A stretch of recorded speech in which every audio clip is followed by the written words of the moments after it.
네, 안녕하세요. 오늘은 마가복음 3장의 내용을 살펴보겠습니다. 마가복음 3장의 내용은 그 2장 마지막 부분에서 사람의 아들이 안식일의 주인이라고 밝혔던 그 이야기가 한 번 더 반복이 됩니다. 그래서 3장 그 초반부에는 그 안식일에 선을 행하는 것과 악을 행하는 것에 대한 이야기를 전개하고 있죠. 그리고 그로 인해서 그 바리새인들과 그 헤롯 당원의 그 야합의 과정이 나타납니다. 그러니까 예수를 어떻게 죽여야 될까라는 그런 어떤 예수를 제거해야 된다라는 그런 목적이 본격화되기 시작하죠. 그러니까 마가복음 3장에서부터 그 예수에 대한 정적 제거에 대한 그 종교 지도자들의 그런 욕구가 구체화되고 있는 것을 마가복음 기록자는 서슴없이 빠르게 표현했습니다. 네. 그 후에 그 귀신을 축사하시는 장면이 등장했고, 12제자를 파송하는 장면도 이어졌습니다. 그리고 그 예루살렘에 들어온 서기관들이 예수가 귀신의 왕을 힘입어서 귀신을 쫓아내고 있다라고 표현하고 있는 것에서 예수는 그 사단이 사단을 붕괴하고 있던, 사단이 사단으로 붕괴되고 있던 어떤 그 영적 현실에 대한 것을 가감없이 드러내고 있었고, 그것을 통해서 마지막으로 인간의 그 육적인 체계의 근간이라고 할 수 있는 그 가족 관계가 예수 그리스도의 말씀으로 인해서 새롭게 재구성되는 그러한 지평을 열고 있음을 확인하게 됩니다. 네, 이러한 에피소드가 마가복음 3장을 차지하고 있는 그 이야기인데, 오늘 그런 부분들에 대해서 한번 자세히 또 살펴보겠습니다. 마가복음 3장 그 3절과 4절과 5절에서 이어지고 있는 그 부분에서 일단 그 손이 말라져 있다. 그 엑셀람마넨 에콘티텐 케이라. 그 손이 그 건조해져 있다. 혹은 손이 자신의 기능을 지금 다하지 못하고 있는 그 엑셀람마넨 단어는 그 손이 말라져 있다. 말라져 있다라는 뜻으로 있는데, 이것은 황폐해져 있다. 황무에 있다는 뜻도 있으며, 그것을 어떤 기능적인 표현으로 다시 번역을 해본다라면 어떤 효용성도 없다, 활동하지 못한다, 활용되지 못한다라는 뜻도 갖고 있습니다. 그러니까 손이 말라져 있다라는 그 뜻은 실제적 질병에 대한 표현이면서 동시에 손이라는 것이 뜻하는 것은 사람의 활동 반경과 활동의 근거를 표현하고 있거든요. 그래서 손이 말라져 있다, 손이 황폐해져 있다, 손이 쓸모가 없다라는 뜻은 지금 이 손 마른 사람이라는 존재는 사람들이 보는 눈, 그때 당시에 사람들이 보고 있는 안목 속에서 아무 쓸모없는 존재다라는 그러한 가치 인식이 가능합니다. 그러니까 그러한 어떤 병자, 이것을 단지 상징적으로 해석하는 것만이 아니라 이 질병을 갖고 있고 그때 당시에 귀신 들림으로 고통받고 있는 사람들에게는 그들 마음 안에 이미 자신이 죄인이라는 그 감각이 켜켜이 쌓여 있는 걸 볼 수 있어요. 왜냐하면 그 자신이 의도하지 않아도 그 자신을 규정하고 있는 그 죄를 바라보고 있는, 그리고 그 질병을 바라보고 있는 이미 그 안목의 지배가 있는 것이죠. 그 안목의 지배는 어떻게 드러나고 있는 걸까요? 병자가 그 조상이 죄를 지었던, 그 자신이 무언가 죄를 지었던, 하나님 앞에서 치명적인 죄를 범했다라는 어떤 증거물로 생각하는 것이고, 그 치명적인 죄를 어디에 기준에서부터 판단하냐면 하나님이 우리에게 지키라고 주셨던 율법의 그 범함에서부터 그 기준을 삼는다라는 것입니다. 그런데 예수 그리스도가 오셔서 그 율법이라는 그 기준과 가치를 어떻게 전환시켰냐 하면, 예수 그리스도의 오심을 통해서 전환된 하나님의 새로운 관계는 생명의 복음을 우리 안에 취하는 그러한 존재자가 지키는 것과 지키지 않는 것의 지평을 넘어서서 하나님과의 관계를 회복하는데 그 복음으로 인지한다라는 것이죠. 네, 그런 것들이 그 율법과 복음의 상관관계로 볼 수가 있는데, 지금 이 질병이 가지고 있는 자, 손 마른 자와 같이 그 질병을 규정하고 있는 것을 하나님의 율법, 하나님의 가르침을 지켜야 하는 것으로 설정하고, 그것을 그것을 지키지 않았을 때에 나타나는 어떠한 죄의 결과로 보고 있었던 그 인식, 그것이 그 병자와 귀신 들린 자 당사자를 스스로 영적인 세계로 나아가지 못하는, 자신은 영적인 세계로 나아갈 수 없다라는 그 무력감을 조장한다는 것이죠. 예. 그러한 그 무력감의 그런 어떤 큰 흐름 속에서 안식일이 등장합니다.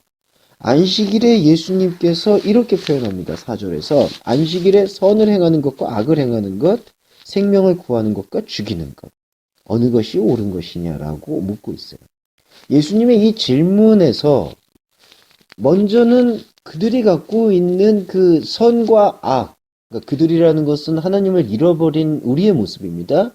우리의 모습 속에서 선과 악, 생명의 구출과 죽이는 것의 방치, 이것을 들이밀었던 것은, 예수님이 말씀하셨던 것은 인간이 갖고 있는 그 수평적 기준에서 먼저 시작되어지는 양심에 대한 폭로입니다.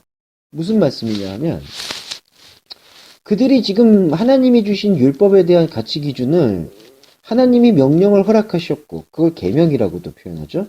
그 계명을 허락하셨고, 그 계명을 지켜나가는 것을 통해서 하나님의 선택받은 자다운 삶을 영위한다라는 그러한 인식과 과정으로 신앙을 받아들이고 있습니다. 그 중에 하나가 안식일을 지키라는 뜻이겠죠. 안식일을 지키라는 것에 대한 계명이 명령의 형태로 주어졌을 때 그 안식일을 거룩하게 지켜야 된다라는 것에 대한 내용과 행동 양식에 대해서 이미 눈을 뜨게 된 것입니다. 그래서 안식일에 대한 해석의 방향들, 안식일에는 어디로 움직여서도 안 되고 무엇을 해서는 안 된다. 자식이 아파서 약을 처방하는 것도 곤란하고 소에 여물을 주는 것도 난감하다. 근데 그 안에서도 그 안식일에 어떠한 행위를 하는 것은 정당하고 어떠한 행위를 하지 않는 것은 부당하고, 그러한 어떤 디테일적인 차이가 또 존재하죠. 율법사와 랍비들 사이에서도. 그러니까 그러한 기준 속에서 선을 행하는 것과 악을 행하는 것에 대한 그 기준은 안식일을 어떻게 거룩하게 지키는 상태를 선을 행하는 것으로 보는 거고, 안식일을 거룩히 지키지 못하는 상태를 악을 행하는 것으로 보는 겁니다. 또 하나, 안식일을 거룩히 자신의 어떤 주어진 계명, 지키는 계명으로 인식하고 있는 상태로 그것을 거룩히 지키는 것을 목숨을 구하는 것으로 보는 것이고, 그것을 거룩히 지키지 못하는 상태를 죽이는 개념으로 보는 겁니다.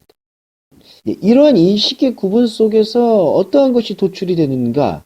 선을 행하는 것과 악을 행하는 것에 대한 것을 예수님께서 이렇게 파고들듯 질문하셨을 때 우리의 마음 속에서, 그러니까 율법을 지키는 것의 계명으로 인식하고 있는 마음 속에서는 찔림이 일어나요. 근데 그 찔림은 영적인 찔림과 영적인 준동이 아니라 육적인 중동이 되는 겁니다. 선악의 패러다임 속에서 나는 악을 행할 수밖에 없는 존재였구나라는 사실을 자각한다는 거죠. 그런데 그 자각은 긍정적인 자각이 아니에요. 그 자각은 하나님에 대한 선을 여전히 우리가 가지고 있는 그 율법을 제대로 지킬 수 없음에 대한 호소에 뿌리를 두고 있는 거예요.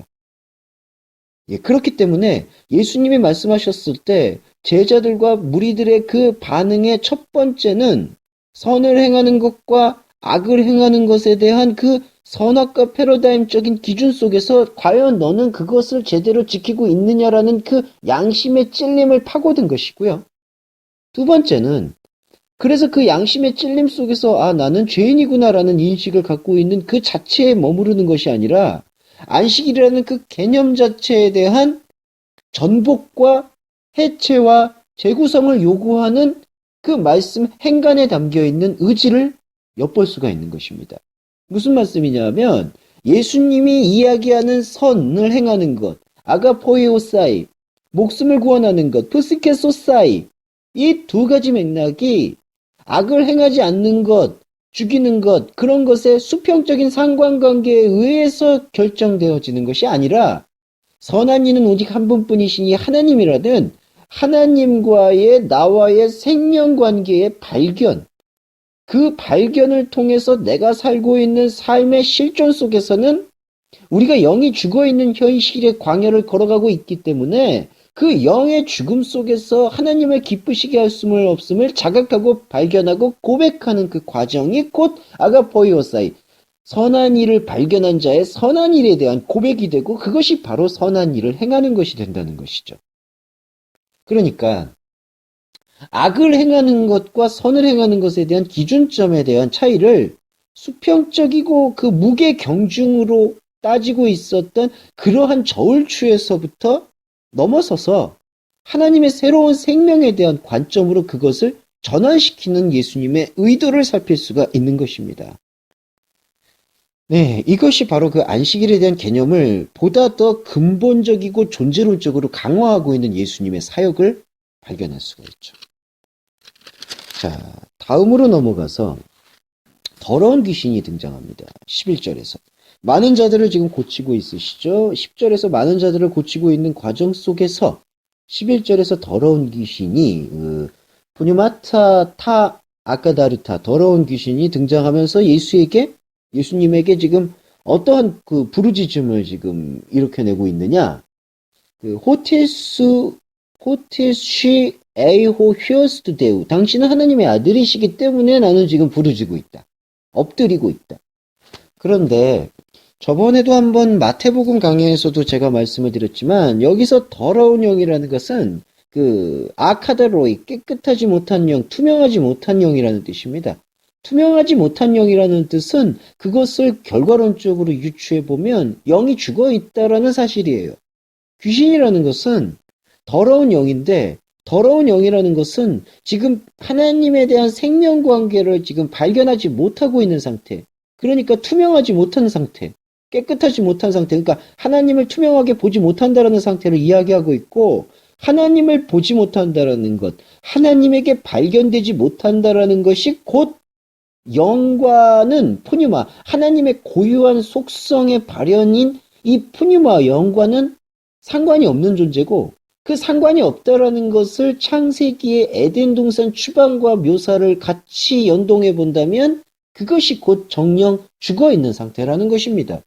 그러니까 더러운 귀신이라는 것이 어떠한 초자연적이고 주술적이고 미신적인 현재 속에서 어떤 정신병적인 모습을 보인다든지 어떤 비정상적인 모습을 보이는 상태만을 더러운 귀신이라고 표현하는 것은 그러한 인식의 그 근간에는 나는 여전히 그래도 정상적이고 하나님의 법을 인식하고 있고 사회적 관계 속에서 살아가고 있으니까 나는 귀신을 가지지 않았다라는 그러한 타자화를 합리화할 수가 있는 거예요. 그러니까 타자성의 합리화가 가능한 것입니다.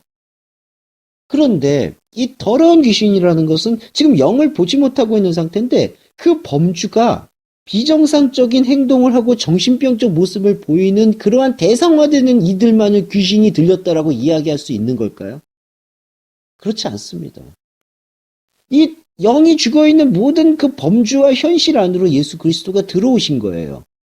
그런데 그 예수 그리스도의 들어오심을 통해서 폭로되어지는 것은 무엇이냐 하면 그때 당시에 율법과 하나님에 대한 어떤 정통성의 기준과 잣대를 들이밀어서 그들이 생각할 때에 비정상적으로 보이고 그들이 생각할 때에 어떤 조상의 죄나 그 자신의 죄로 인해서 그 자신들이 이야기하고 있는 그런 공동체의 고리에 합류되거나 유연하게 행동하지 못하는 존재들을 귀신으로 규정하는 겁니다. 귀신 들린 자로. 그러니까 그렇게 규정당하고 있는 사람도 자신이 귀신이 들렸다라고 인식할 수밖에 없는 수렁 속에 빠져드는 것이고 그렇게 귀신이 들렸다라고 규정하고 있는 그 가심판자, 가해자 그 자신도 여전히 하나님의 영에 대한 무감각 상태, 하나님을 볼 수 없는 상태 속에서 자신은 그나마 본다라는 증거로 자신이 정상적인 삶을 살고 있다라고 자위하고 있는 바로 그 상태도 귀신의 범주에서 자유롭지 않다라는 것이죠. 그러니까 11절에서 이 더러운 귀신이 예수에게 당신이 하나님의 아들이라고 이야기합니다. 우리가 흔히 해석하기를 더러운 귀신들도 하나님의 위엄을 알아본다라는 그러한 인식을 갖고 있어요. 그런데 여기서 더러운 귀신들이 갖고 있는 그 범주는 그 더러운 귀신이라고 지금 낙인 찍히고 있는 존재와 그렇게 낙인 찍고 있는 심판자로서의 존재가 더러운 귀신이라는 포니마타 타 아카다르타 하나님을 볼 수 없는 그 현상 세계의 범주에 모두 포함이 되지 않습니까? 그들이 지금 공통적으로 터뜨리고 있는 발언이 무엇이냐면 시에이호 히오투 데우, 당신이 하나님의 아들이라는 거예요. 그러면 여기서 아들에 대한 고백은 결과론적으로는 예수에 대한 고백, 예수가 하나님의 아들이라는 고백과 동일하게 읽힐 수 있지만 이 과정의 흐름 속에서 봤을 때에는 이 하나님의 아들은 그들의 왜곡된 상, 왜곡된 이미지, 왜곡된 아이콘 속에서 도출되어 있는 하나님이 아닌 다른 신에 대한 열망의 극적 표현이 되는 것입니다. 12절에서는요, 마가복음의 큰 특징 중에 하나라고 할 수 있는 그것을 엄히 경고하는 것을 볼 수 있고 자신을 나타내지 않으려고 하고 있는 것을 볼 수 있습니다. 이것은 숨겨진 하나님에 대한 어떤 신학적 입장이라고도 이렇게 해석이 되는데요.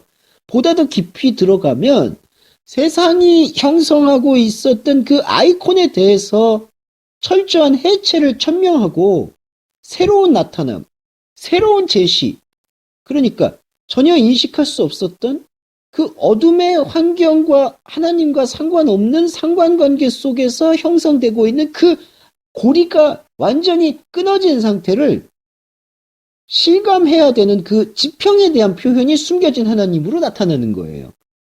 그러니까 자기를 나타내지 말라고 12절에서 예수님이 경고하고 있는 그런 맥락은 자신의 나타남, 예수의 하나님 아들 되심의 나타남이 그 더러운 귀신이라는 하나님의 영과 상관없는 범주와 고리 속에서 형성해온 모든 사상과 생각과 인습과 습관의 그 통념 속에서 그것을 끌고 왔고 그것 안에서 쌓아 올리고 있는 모든 인간의 그 구조체를 어떠한 그 구조체의 구조 속에서 예수가 하나님의 아들로 인정되는 것은 또 다른 우상과 또 다른 왕과 또 다른 멸망의 징후자를 또 다른 멸망의 표적을 잉태하는 것에 불과하다는 것이죠. 예수님은 하나님의 아들입니다. 예수님은 그리스도이십니다. 그런데 하나님의 아들과 그리스도로서의 예수가 우리 안에서 새로운 지평으로 나타난다라는 것은 우리 인간이 기대하고 있었고 인간이 붙잡고 있었던 그 안목과 실상 체계에서의 어떠한 인과관계도 갖지 않는 철저하고도 일방적인 은총과 은혜의 영역 속에서 발현된다라는 것이죠. 그리고 인간의 그 그리스도인의, 특별히 그리스도인의 삶의 과정과 여정의 목적이 있다면 그 삶의 과정의 목적은 인간이 갖고 있었던 그 인과의 체계의 고리 속에서 하나님을 찾고자 하는 모든 시도를 버리고 말씀으로 인해서 새롭게 재편되는 체계 속에서, 인간의 체계 속에서 드러나지 않았던 하나님의 새로운 지평 속에서의 하나님의 나라, 곧 하나님의 바실레이아 시스템이 우리 안에서 부활의 감각으로 새롭게 드러나고 있음을 긍정하고 참여하는 데 두어야 된다라는 것입니다. 그러한 그 입장 속에서 12제자를 세우시는 거예요. 그러니까 제자도의 본질은 숨겨진 하나님이라고 알려져 있는 그 예수의 새로운 그 하나님 나라의 도래를 자신의 내면 속에서 그리고 자신의 인생 여정 속에서 구체화시키는 자들이 제자도인 것입니다. 오늘의 우리 역시도 마찬가지입니다. 우리 안에서 새롭게 재편되어지는 하나님의 생명의 성벽을 쌓아가는 길, 그 생명의 성벽을 쌓아가는 그 체계가 우리가 지금까지 인식해왔던 인과 원인과 결과의 그 행위론적 결과로 인해서 계속해서 다시 이루어질 수 있을 거라는 그러한 가치의 포기, 그것을 통해서 얻어지는 하나의 섬광 같은 그리스도의 현현에 대한 반응, 그럼으로써 하나님의 시간의 돌입 속에서 우리의 모든 것에 하나님을 아니었던 그 하나님을 볼 수 없었던 아카다르타 더러움의 현실 속에서 그것을 이겨내고 그것을 넘어설 수 있는 성령의 견인에 전적으로 의지하는 것, 이러한 것들이 제자도의 모습이라는 것이죠. 예. 그래서 예수님께서는 마가복음 3장에서 그러한 맥락에서 제자를 파송하는 것을 볼 수 있습니다. 자, 그러한 제자를 파송할 때 지금 마태복음, 누가복음과 조금 다르게 이런 표현을 사용하셨죠. 15절에서 에케인 엑수시안 그 데라퓨엔 타스 노수스 카이 에크발레인 타 다이모니아. 그러니까 질병을 고치고 데라퓨엔 타스 노수스 질병을 고치고 그다음에 카이 에크발레인 타 다이모니아 귀신들을 내어쫓는 권세를 주었다라고 했습니다. 자, 귀신을 내어쫓는다라는 것은 그럼 무엇일까요? 귀신의 범주로 이해하고 있는 하나님의 영을 보지 못하고 있는 그 영적 죽음의 그 감각 상태, 영적 무감각의 상태의 해체를 천명하는 것이 바로 귀신을 내어쫓는 권세예요. 그런데 바로 이어지는 그 서기관들의 그 지적이 어떻게 나옵니까? 22절에서 예루살렘에서 나온 서기관들. 예루살렘은 어디입니까? 자신들의 메시아가 등장하고 도래할 거라고 믿고 있는 성지예요. 그 성지에서 파견된 서기관들이 예수를 보고 어떠한 판단을 내리느냐? 저가 귀신의 왕 바세부를 힘입어서 귀신을 쫓아내고 있다라고 이야기하고 있어요. 귀신의 왕을 힘입어서 귀신을 쫓아내는 것은 반대로 얘기하면 예루살렘에서 내려온 서기관들이 하고 있는 작태인 것입니다. 서기관들은 자기 자신은 경악하겠죠. 자기 자신은 귀신의 왕을 힘입어서 귀신을 쫓아내는 것이 아니라고 얘기하겠죠. 그런데 예수님의 이 생명관점과 말씀의 인식 속에서 보세요. 귀신이 무엇입니까? 하나님을 보지 못하는 영적 무감각의 현실이요 상태요 범주입니다. 그 범주가 예루살렘을 지배하지 않았습니까? 구약의 말씀은 예루살렘에서 메시아가 나온다고 하였죠. 근데 구약에서 말하고 있는 그 메시아가 그 예루살렘이 어떤 지역입니까? 공간입니까? 영역입니까? 아니에요. 예수님의 성전 개념을 보세요. 예루살렘은 아브라함은 이 돌들로도 만들 수 있다고 하셨습니다. 성지는 지금 우리에게 주어져 있는 이 눈에 보이는 땅이 성지가 아닌 것이에요. 성지는 하나님이 생각하시는 우리의 마음자리 안에서 하나님의 그 새로운 체계가 인간의 체계와 인간의 현상적 안목에 비치지 않고 주체적이고도 일방적인 그 생명 은총 속에서 그리고 곧 하나님의 창조적 시간 속에서 우리도 어찌할 수 없는 그 압도되는 지평 속에서 나타나는 것이 성지예요. 그런데 예루살렘을 지금 그런 성지의 생명의 성지로 인식하지 않고 있고 우상의 성지로 인식하고 있는 그 예루살렘에서 파견된 서기관이 지금 예수에게 귀신의 왕을 힘입어 귀신을 쫓아낸다고 얘기하는 것은 자기 자신의 행태, 자기 자신이 지금 감지하지 못하고 버리고 있는 그 오만하고도 어처구니 없는 그 모습을 그대로 고백하게끔 만들어주는 거예요. 서기관들이 예루살렘에서 내려온 서기관들이 귀신의 왕을 힘입어 귀신을 쫓아내는 것입니다. 왜냐하면 하나님을 모르는 영적 무감각 현실 속에서 하나님으로부터 주어진 계명을 받아들이고 있기 때문이에요. 자, 이 철저한 고통의 현실 속에서 예수님이 예루살렘에서 내려온 서기관들, 하나님을 잃어버린 그러한 영적 무감각의 범주 속에서 펼치고 있는 하나님과 전혀 상관없는 그러한 난장판, 그러한 아비규환을 26절에서 수면 위로 떠올리는 것을 볼 수 있습니다. 그 아비규환, 그 영적 참상을 26절에서 에이호 사타나스 아네스테 아프헤아우텟 사단이 자기 자신을 대적해서 일어나고 그 다음에 카에 페리리아세이 그리고 그것을 통해서 그것이 균열되어지면 그것은 우디나타이 스타데나이 더 이상 세워질 수 있는 것은 아무것도 없고 그리고 마지막으로 이렇게 표현합니다. 알라 텔로스 에케이 끝을 소유한다라고 되어 있어요. 자, 텔로스 에케이가 무엇입니까? 여기서 한글 번역에서 그것이 망한다라고 번역이 되었어요. 근데 너무나 그것은 사실 단순한 의역이라고 저는 평가합니다. 알라 텔로스 에케이 알라가 여기서 반어법적 의미로 지금 전환적 의미로 사용되고 있는 접속사가 됩니다. 오히려 텔로스 에케이 끝을 가진다. 사단이 끝을 가진다. 사단이 끝을 가진다는 이야기가 아니라 사단의 대적과 그 자체의 붕괴 하나님과 원수되었던 그 대적 상태가 무너지고 있는 그 자리에 하나님의 영원한 시작과 끝이 새롭게 전개된다라는 것을 예수님께서는 드러내시는 거예요. 그러니까 26절의 가정법은 예루살렘에서 내려온 서기관들이 예수를 보고 그 예수를 판단하는 그 판단 기준의 그 끝장 속에는 하나님의 영적 현실과는 전혀 상관없는 그들만의 왕국과 그들만의 체계와 그들만의 우상성이 그대로 폭로되어지는 것이고, 예수와 접점 속에서 그대로 폭로되어진 이 영적 리얼리티를 예수님은 이렇게 표현하신 것입니다. 사단이 자기 자신을 거스려 일어난 상태. 사단이 자기 자신에게 그 균열을 받아들이는 상태. 이 균열은 사단이 자기를 발견했다는 뜻이 아니에요. 사단은 무엇입니까? 하나님과 반대되어 있는, 하나님을 대적하고 있는 상태예요. 그런데 하나님을 대적한다는 건 무엇입니까?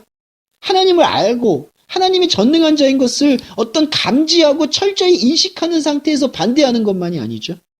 사단은 자신이 지금 어떠한 그 욕망 속에 빠져 있는지, 그리고 그 욕망이 하나님을 어떻게 대적하고 있는지를 전혀 자각하지 못하고 있는 그 욕망에 광분하고 있는 하나님처럼 되고자 하는 악마적 속성의 총아입니다. 그런 악마적이고 마귀적 속성의 총아가 스스로 붕괴되어지는 그 가능성은 도대체 어디에서부터 시작을 하는 걸까요? 이 예루살렘이, 하나님의 생명 성지가 될 예루살렘이 강도하는 자의 집으로 만들었다는, 그 장사하는 자의 집, 강도의 구렬로 만들었다라는 그러한 그 해체의 가르침을 끌고 들어온 하나님 그 자신, 하나님 보내신 자 그리스도의 관통이 여기에 존재하기 때문에 이것이 균열이 되는 거예요. 사단의 집이 무너지는 것입니다. 그것이 오히려 이 과정, 이 철저한 붕괴의 과정을 받아들이는 그 존재가 알라 텔로스 에케이, 오히려 끝을 가진다라고 표현하는 것이죠. 네, 이것이 예수님의 아주 레디컬한 그 말씀의 심층을 보여주고 있습니다. 자, 이러한 말씀의 심층을 3장에서 마무리되는 과정에서 예수님이 혁명적으로 끌어올리죠. 마지막 구절입니다. 누구든지 하나님의 뜻을 행하는 자가 나의 형제가 되고 내 자매가 되고 내 어머니가 된다라고 표현을 했죠. 이것은 이 제자들과 무리들, 그리고 그 제자들과 무리에서 반대 지점에 서 있는 서기관들, 두 범주 모두 철저한 하나님 대적 상태인 그 사탄나스의 그 대적적 상태가 균열이 되지 않고서는 하나님이 보내신 자의 이 예수 그리스도의 생명의 가치를 온전히 발견할 수 없다라는 것을 반증하고 있는 거예요. 왜냐하면 32절에서 무리들은 예수의 모친과 동생들을 어떠한 그 예수의 가족이라는 사실로, 그리고 그들이 생각하고 있는 예전의 그 여전한 그 인간의 체계 시스템 속에서의 가족 개념으로 끌고 와서 환원시켜서 예수의 메시아됨을 다시 규합하고 싶어 하는 것을 볼 수 있습니다. 그 다시 세력을 만들고 싶어 하는 것이죠. 그런데 그 세력이 무엇이었습니까? 그게 하나님을 대적하고 하나님에 대한 영의 감각이 없는 상태에서 사람이 만들어낼 수 있는 그 연결고리와 인과관계의 필연성들이에요. 그러니까 다시 가족을 세우든 인맥을 세우든 조직을 세우든 계급을 세우든 그것을 통해서 다시 탑을 쌓으려고 하고 있는 그 욕구를 되풀이하려는 것입니다. 예수님이 그 되풀이에 대해서 강하게 경고하셨죠. 하나님의 뜻을 행하는 자가 형제요 자매요 모친이다. 네, 이것으로 예수님께서 돌파하시는 그 영성의 실체를 우리는 점점 더 확고하게 발견할 수가 있을 것입니다. 예, 다음 시간에 마가복음 4장을 살펴보겠습니다. 감사합니다.